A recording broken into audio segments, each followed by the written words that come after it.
we are looking for the glamorous jobs. One waiting for the medicine, then plus two, medicine, then followed by engineering. So, dear wards, it is not like this now. The entire country spectrum changed a lot. We got the national education policy. So all these schools are going to follow the national education policy 2020. That is going to revamp our education structure. So in the academia, if you want to have the better education, better prospects, and sustainability of the life, the human evolution, the humanospheric activity must prevail when you have the better way of learning it is. You know, Lakshmana sir, he eventually came out of the job and he thought how to make the society to the next level. So he has gone to several places and also he was a man behind the thought way and he wanted to change the system. So inherently we are having the caste system that has to be removed.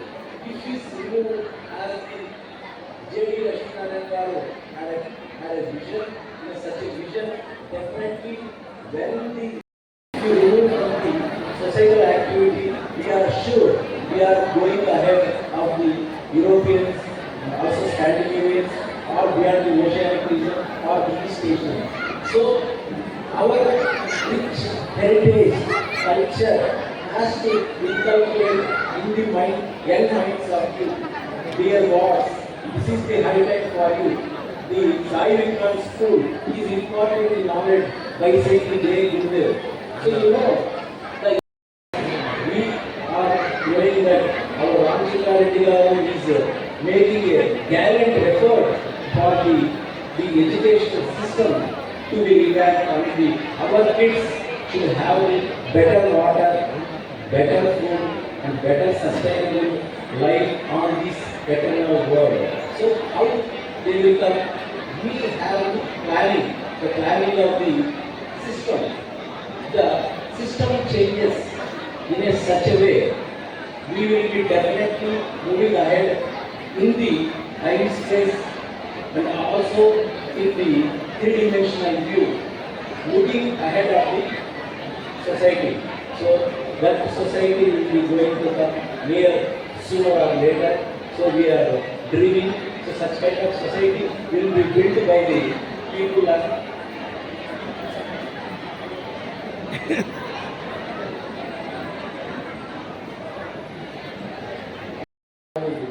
Dharmapathi అయిన మైథిలి గారు యొక్క పుణ్యఫలం. ఈ పుణ్యఫలాన్ని ఈ positive attitude of ఈ స్కూల్లో విద్యార్థులు ఇంకా ముందుకు తక్కువ సంఖ్యలో ఉన్నాయి కానీ ముందుకు వెళ్ళి ఎన్నో మంచి మంచి ప్లేసెస్లో అందరూ కూడా సెటిల్ అవుతున్నారు. సో రాబోయే రోజుల్లో ఈ స్కూల్ ఇంకా కొంచెం ముందుకు వెళ్ళి తర్వాత రాబోయే తరానికి కూడా ఈ స్కూల్ మన కడప ప్రాంతంలో ఆదర్శంగా ఉంటూ మనకు ఇంకా మంచి సేవ చేస్తూ మన సమాజానికి ముందు వెళ్ళడానికి తోడ్పడుతుంది. సో నేను సైన్స్ ఎక్కువగా చెప్తున్నా ఎందుకు రామం పేరు చెప్పాను అంటే శ్రీ వి లక్ష్మణ గారు సభను ఉద్దేశించి ప్రసంగిస్తారు.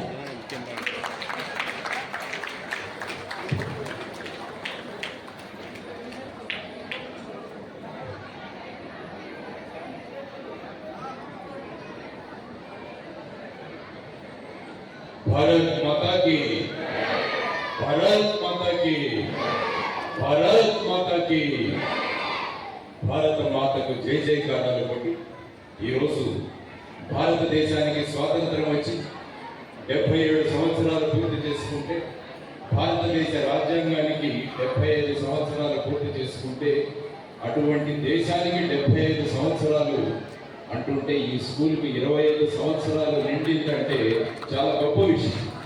ఎందుకంటే ఒక సంస్థను 25 సంవత్సరాలు నడిపించడం అంటే అది ఆషామాషి కాదు. సాధారణంగా చాలా మంది తల్లిదండ్రులు వాళ్ళ పిల్లలకు పేరు పెట్టేటప్పుడు ఆలోచించి పెడతారనిపించింది. ప్రిన్సిపల్ గారికి వాళ్ళ అమ్మగారు నాన్నగారు మైథిలి అని పేరు పెట్టారు. మైథిలి అంటే మిథిలారాజు కూతురు, అంటే సీతమ్మ వారు. సీతమ్మ వారు ఎంత కష్టాలు పడ్డారో ఆ విధమైన కష్టాలు పడుతూ, మీకోసం కష్టాలు పడుతూ ఆవిడ మీ పిల్లలకు అద్భుతమైన భవిష్యత్తు ఇస్తున్నందుకు ఆవిడందరికీ మీరు కరతాళ ధ్వనులతో స్వాగతం పలకాలి. ఎందుకంటే నేను ఇంతవరకు చూస్తున్నా, ఈ ముందు పెంచిన వాళ్ళు ఇక్కడ వినడానికి వచ్చారు, వెనకాల కూర్చున్న వాళ్ళంతా కూడా వాళ్ళ పిల్లల ప్రోగ్రాములు చూసి వెళ్ళిపోవడానికి వచ్చారు. ఎందుకంటే ఆవిడ స్కూల్ గురించి ఎంత చక్కగా చెబుతుంటే మీ దగ్గర నుంచి స్పందనే లేదు. ఆవిడ కష్టపడుతున్నప్పుడు మనం కూడా దానికి ప్రతిస్పందించాలన్నది మన బేసిక్ కర్తవ్యం. అది నేర్చుకోవాలని పేరెంట్స్కి చెప్పడానికి వచ్చాను. ఎందుకంటే నా మాటల్లో నేను స్పష్టంగా ఉంటాను. ఉదయం 4 గంటలకు లేచి బయట తీసుకొని ఇక్కడికి వచ్చాను మీ దగ్గర. కాబట్టి మాట్లాడే ప్రతి మాట కూడా మీ దగ్గరికి చేరాలన్న ప్రయత్నం నాలో ఉంటుంది. కాబట్టి మీరందరూ కూడా సావధానంగా వెళ్ళండి. మొన్న వెళ్ళి వచ్చాను నేను ప్రయాగ కుంభమేళాలకు వెళ్ళి వచ్చాను. అక్కడ ప్రధానం ఏమంటే అక్కడ 3 నదుల కలయి, గంగా యమున సరస్వతి 3 నదులు కలుస్తాయి. అందుకనే ప్రయాగరాజుకు అంత ప్రాధాన్యత వచ్చింది, అంత విశిష్టం వచ్చింది. ఇక్కడ కూడా నాకు ఒక ప్రయాగరాజు కనిపిస్తుంది. ఇక్కడ కూడా 3 నదుల సంగమం కనిపిస్తుంది. ఒకవైపు గంగ లాంటి అమ్మా నాన్నలు, ఒకవైపు యమున లాంటి మన పిల్లలు, మరి ఒకవైపు సరస్వతి లాంటి మన ఉపాధ్యాయులు. వాళ్ళ ముగ్గురి కలయిక మళ్ళా నాకు ఇక్కడ కనిపిస్తుంది. కాబట్టి మన ముగ్గురు మన బాధ్యతలను సక్రమంగా చేయాలని చెప్పడానికి ఈరోజు వచ్చాను. మీరు చాలా మంది అనుకుంటుంటారు, మైథిలి మేడం గారు చక్కని స్కూల్ పెట్టారు ఇక్కడ, కాబట్టి మన పని అయిపోయింది, మన పిల్లల్ని స్కూల్కి పంపించేద్దాం, మనం టీవీ చూసుకుందాం, మనం బిగ్ బాస్ చూసుకుందాం, మన మొబైల్స్లో రీల్స్ చూసుకుందాం, మన మొబైల్స్లో షార్ట్స్ చూసుకుందాం అని మీరు అనుకుంటే మీ బాధ్యత నుంచి మీరు దూరం అవుతున్న వాళ్ళని చెప్తారు. ఎప్పుడైనా ఒక విద్యార్థి జీవితంలో బ్రహ్మాండమైన విజయాలు సాధించాలంటే ఉపాధ్యాయులతో పాటు తల్లిదండ్రుల పాత్ర చాలా ముఖ్యం. అది మీకు ఈరోజు చెప్పడానికి నేను ఇక్కడికి వచ్చాను. కొన్ని ఉదాహరణలతో మీకు వివరిస్తాను. నరేంద్రుడు అనే ఒక చిన్న పిల్లవాడు కలకత్తాలో పుట్టాడు.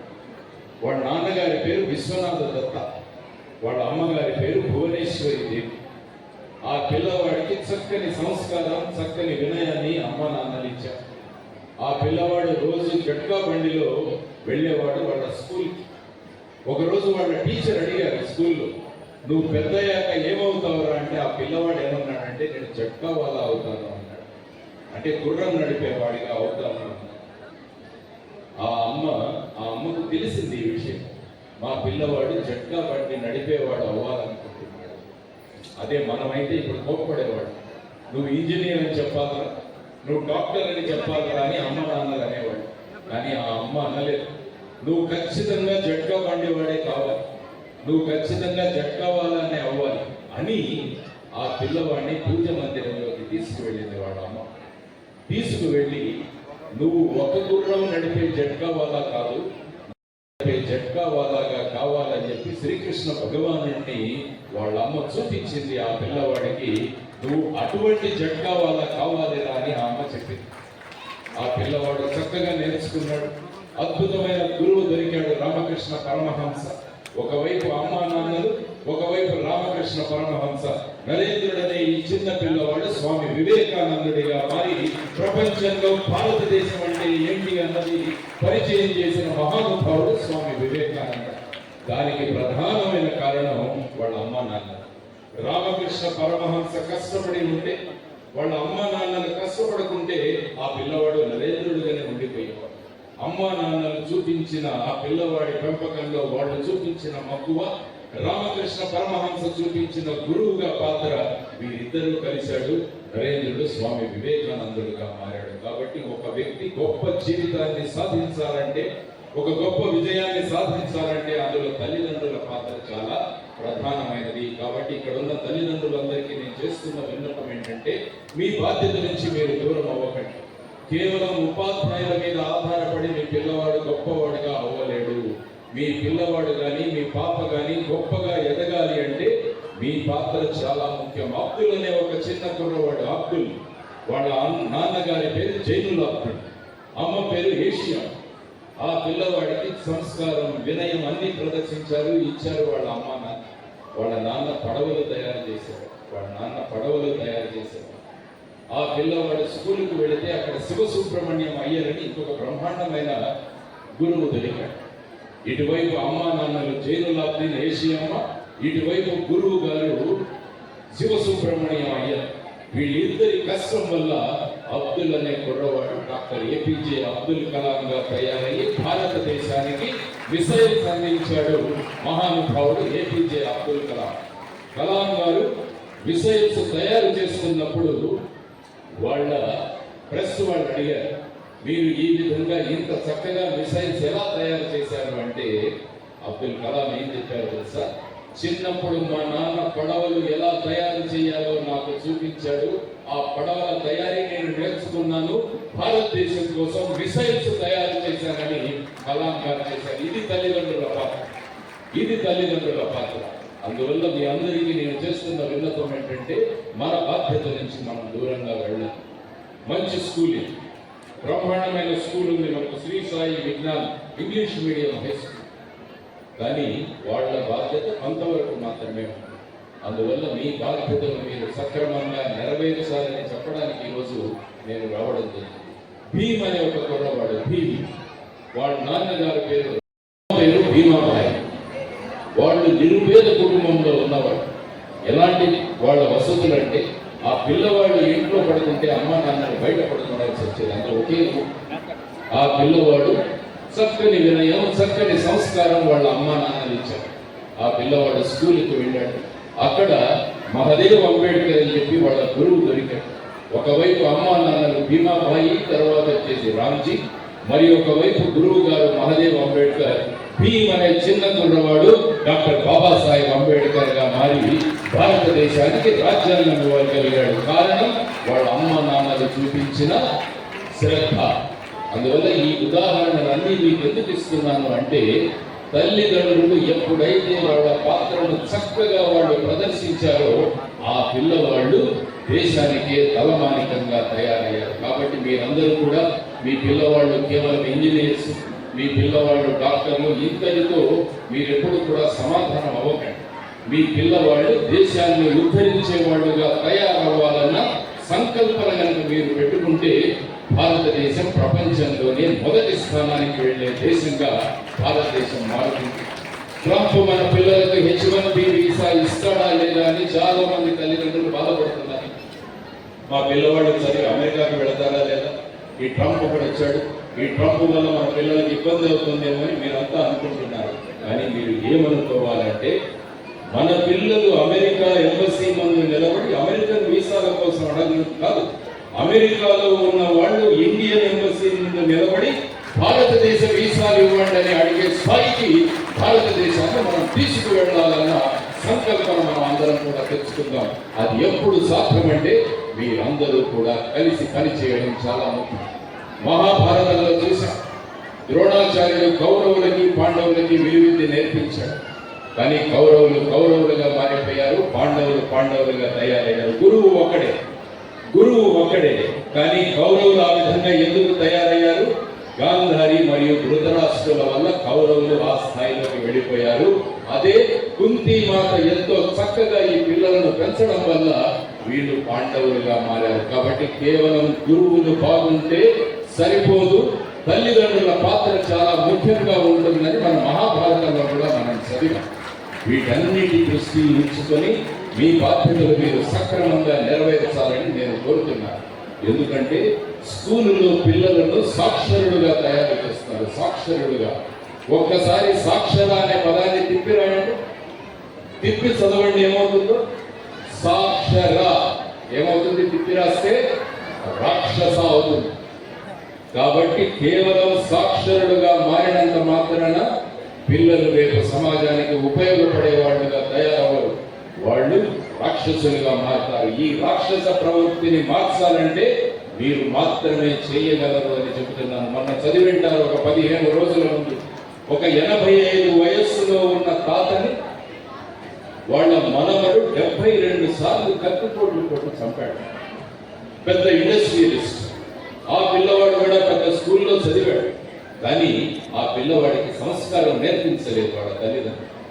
ఆ పిల్లవాడికి వినయాన్ని నేర్పించలేదు ఆ పిల్లవాడు. కాబట్టి ఆ పిల్లవాడు స్కూల్లో చదివి రాక్షసుడిగా మారాడు కానీ ఒక వ్యక్తిగా మారలేదు. దానికి ప్రధానమైన కారణం అమ్మా నాన్నలు పోషించాల్సిన భూమిక పోషించకపోవడం వల్ల వాడు చదువుకున్నా కూడా రాక్షసుడిగా తయారయ్యాడు. కాబట్టి ఆలోచించండి ఒక్కసారి. మన భూమికను ఎప్పుడైతే మనం పోషించమో, మన పిల్లవాళ్ళను స్కూల్కి కాలేజీకి పంపించి ఆవిడ ఎంత కష్టపడినా కూడా, భూపతి గారు, ఆవిడ, మా పద్మజ గారు, శివజ్యోతి, ప్రియాంక, మిగతా టీచర్లందరూ కూడా ఎంత చేసినా కూడా మీ సహభాగము లేకుంటే ఆ పిల్లలు గొప్ప భవిష్యత్తు ఉన్నవాళ్ళుగా తయారవుతారని మిమ్మల్ని హెచ్చరించడానికి నేను ఈరోజు ఇక్కడికి రావడం జరిగింది. రామచంద్రారెడ్డి గారు ఎమ్మెల్సీగా అక్కడ కూర్చొని ఎన్ని నేషనల్ ఎడ్యుకేషన్ పాలసీలు చేసినా, వారు కూడా ముందుకు వెళుతున్నా కూడా తల్లిదండ్రుల భూమిక కనుక సక్రమంగా లేకుంటే ఆ పిల్లల యొక్క భవిష్యత్తు సక్రమంగా ఉండదు అని మరి ఒకసారి మీ అందరికీ కూడా చెబుతున్నాను. కాబట్టి మై డియర్ పేరెంట్స్, మీ అందరికీ చేస్తున్న విన్నపం, పిల్లల కోసం సమయాన్ని ఇవ్వండి. పిల్లల కోసం సమయాన్ని ఇవ్వండి. పిల్లలు స్కూల్ నుంచి వచ్చిన తర్వాత మీరు వారితో సమయాన్ని గడపండి. ఇది చాలా ముఖ్యమైన విషయం. నేను ముంబైలో పనిచేస్తున్నప్పుడు మా దగ్గర రాకేష్ ఒక ఇన్స్పెక్టర్ ఉండేవాడు, చాలా సిన్సియర్. ఉదయం 7:30కు వస్తే రాత్రి 11 గంటలకు ఇంటికి వెళ్ళేవాడు. వాడికి ఒక అబ్బాయి ఉన్నాడు. ఆ అబ్బాయి మా నాన్నతో నేను కలవాలి, మా నాన్నతో నేను మాట్లాడాలి అని అనుకుంటున్నాడు కానీ వాళ్ళ నాన్న కలవాలి.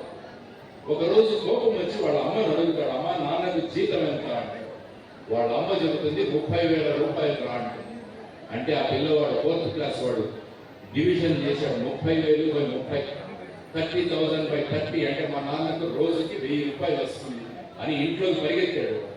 పరిగెత్తి తను సేవింగ్ చేసుకున్నది ఎంత డబ్బు దాచుకున్నాడో చూస్తే 750 రూపాయలు ఉంది ఆ పిల్లవాడు. వాళ్ళ నాన్న కోసం ఎదురు చూస్తూ కూర్చున్నాడు మెట్ల మీద. నాన్న 11 గంటలకు వచ్చాడు. నాన్న 250 రూపాయలు ఇవ్వండి అని అడుగుతాడు ఆ పిల్లవాడు. కోపం వస్తుంది నాన్నకి, వీడేంటి ఇలా డబ్బులు అడుగుతున్నాడు. వాళ్ళ భార్యను అడిగితే ఉదయం నుంచి ఇదే అడుగుతున్నాడండి, ఇచ్చేయండి ఆ 250 రూపాయలు అంటే వాళ్ళ నాన్న జోబిలోంచి తీసి 250 రూపాయలు ఇస్తాడు. వెంటనే ఇంటిలోకి పరిగెత్తి తన దగ్గర ఉన్న 750 రూపాయలు తీసి ఈ 250 రూపాయలు కలిపి 1000 రూపాయలు వాళ్ళ నాన్న చేతిలో పెట్టి, నాన్న ఇది నీ ఒక్కరోజు జీతం, నాతో ఒక్కరోజు గడుపుతావా అని ఆ పిల్లవాడు వాళ్ళ నాన్న అడుగుతాడు. ఇది పిల్లలు మనం కోరుకుంటున్నారు. పిల్లలు మన దగ్గర కోరుకుంటున్నది మన సమయం. కాబట్టి మీరు పిల్లలతో కూర్చోబెట్టి బిగ్ బాస్ చూపిస్తే ఏం నేర్చుకుంటారు వాళ్ళు? ఒక ప్రోగ్రామ్, అది ఒక సంస్కారం ఉంది ఆ ప్రోగ్రామ్ లో. మీరందరూ కలిసి పిల్లలతో కలిసి ఆ ప్రోగ్రామ్ చూపిస్తున్నారు. ఏం నేర్చుకుంటారండి వాళ్ళు? ఆలోచించండి ఒక్కసారి. టీవీల ముందు కూర్చొని పిల్లలతో గడిపే సమయం మీ సమయం కాదు, అది టీవీ సమయం. కాబట్టి మీ సమయాన్ని పిల్లలకి ఇవ్వండి. పిల్లలు ఇంటికి రాగానే మీ మొబైల్ ఫోన్స్ క్లోజ్ చేసేయండి. పిల్లలతో సమయం గడపండి. పిల్లలు రాత్రి సిఐడీలు, క్రైమ్ పెట్రోల్ చూసి పడుకుంటున్నారు. పిల్లలు ఏం నేర్చుకుంటున్నారు దాంట్లో నుంచి? ఏం నేర్చుకుంటున్నారు దాంట్లో? క్రైమ్ నేర్చుకుంటున్నారు పిల్లలు. మనుషుల్ని చంపే ప్రక్రియను చూస్తున్నారు దాంట్లో. మీరందరూ కూడా దాన్ని చూసి మీరు కూడా వాళ్ళతో సిఐడీలు, క్రైమ్ పెట్రోల్ చూస్తారు. ఆలోచించండి. పిల్లలు పడుకోబోయే ముందు ఒక మంచి కథని చెప్పి పిల్లల్ని పడుకోబెట్టండి. ఎంత చక్కగా తయారవుతారు పిల్లలు ఆలోచించండి. హనుమంతులప్ప కథ చెప్పండి పిల్లలకి, సింధు కథ చెప్పండి నేను పిల్లలకి. ఎంత చక్కగా వాళ్ళు మారుతారంటే, హనుమంతప్ప అనే పిల్లవాడు 10వ తరగతిలో 11వ ర్యాంక్ వచ్చింది కర్ణాటక. ఆ పిల్లవాడు ఇక నేను చదవను అంటాడు. అది పేపర్లో పడుతుంది. అది సుధామూర్తి గారు చదువుతారు. నారాయణమూర్తి, ఇన్ఫోసిస్ ఎండి యొక్క భార్య, డైరెక్టర్ సుధామూర్తి గారు చదివి ఆ పిల్లవాడిని పిలిపిస్తుంది.